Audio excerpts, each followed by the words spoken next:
பார்வதியும் சிவனாரும் மிதிக்க மலை, இங்கு பாம்பாட்டி சித்தர் வந்து வசிக்க மலை, முக்தி பெற முனிவர் எல்லாம் சுற்றிய மலை. எத்தனையோ முனிவர் எல்லாம் சுற்றிய மலை, இத்தனைக்கும் இந்த மலை ஏழைக்குத்தான் சொந்த மலை, இத்தனைக்கும் இந்த மலை ஏழைக்குத்தான் சொந்த மலை, இத்தனைக்கும் இந்த மலை ஏழைக்குத்தான் சொந்த மலை.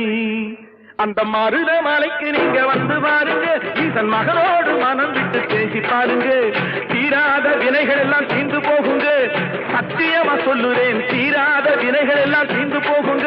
அது தீராவிட்டால் வந்து என்னை கேளுங்க, அது தீராவிட்டால் வந்து என்னை கேளுங்க. மருத மலைக்கு நீங்க வந்து பாருங்க.